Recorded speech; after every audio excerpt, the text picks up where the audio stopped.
and welcome to NMA Newsmakers. I'm Jamie Caswell with the National Mining Association.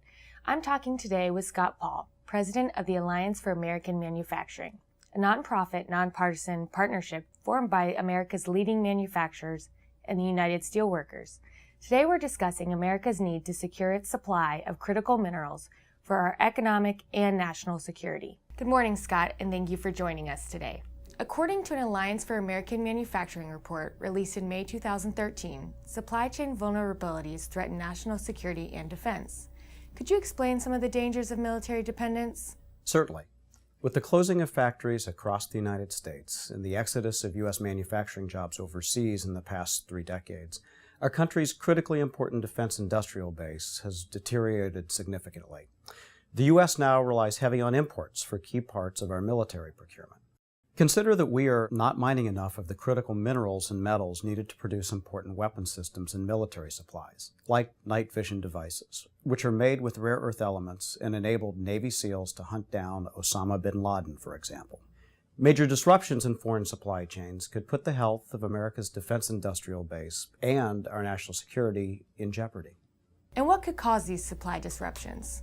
Well, there are many factors. Poor manufacturing practices in offshore factories can produce poorly performing products.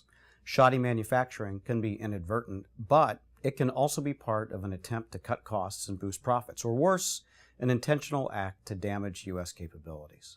Natural disasters, domestic unrest, or changes in government also threaten to cut or halt production and exports at foreign factories and mines. And lastly, foreign producers can sharply raise prices or halt sales to the U.S. whenever they want. These changes can result from a variety of issues: political or military disputes with the United States, the desire to sell to other countries, the need to attract more sources of foreign investment and production, or foreign nations wanting to keep raw materials for their own use. But regardless of the reason, it is tremendously dangerous to the United States. Can you give us some examples of minerals that are critical to national security and their applications? First, there's lithium, which is used in batteries. Lithium-ion batteries are lightweight and they last a long time, and they're low maintenance, and they are used widely in military systems.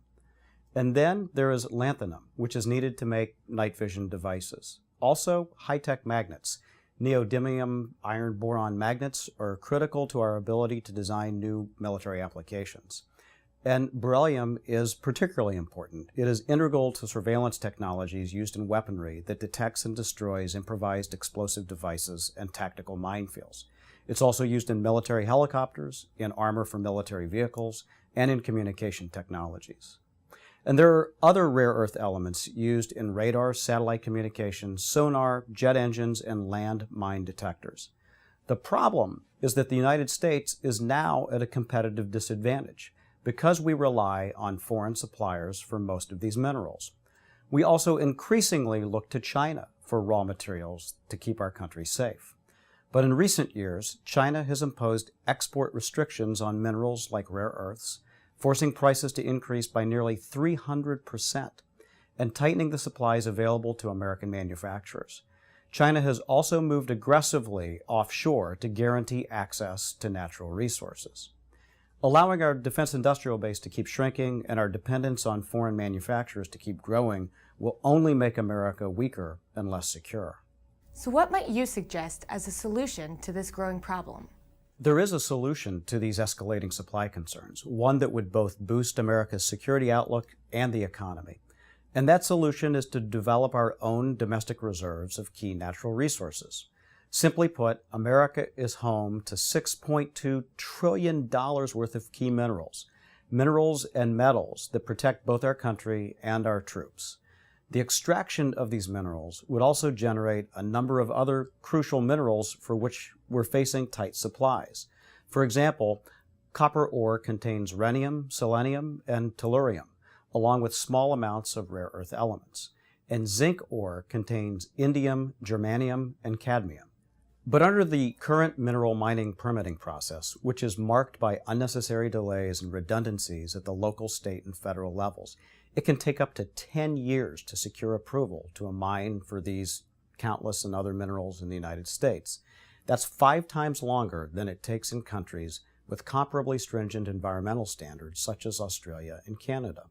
Encouraging domestic mineral production and establishing secure mineral supply chains for our military would put our national security back into our own hands. It would help us avoid potential defense supply chain choke points and prevent disruptions. For the United States, a stable and robust mineral supply is, and will continue to be, a strong pillar supporting the nation's global competitiveness, a key driver of our technological prowess, and the foundation for countless national defense applications. Allies and competitors alike have enacted policies to address minerals security, and it's time for the United States to do the same. A reformed permitting process for minerals mines is a long overdue first step.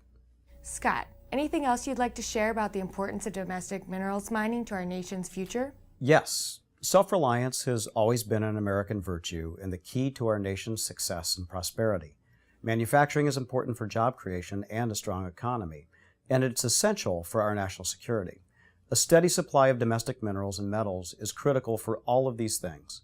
For an even brighter future, America must look to its own resources and must streamline the permitting process currently in place. Thank you for talking with us today, Scott. That wraps up today's interview with special guest Scott Paul, President of the Alliance for American Manufacturing. Please check back here in the near future for the next edition of NMA Newsmakers.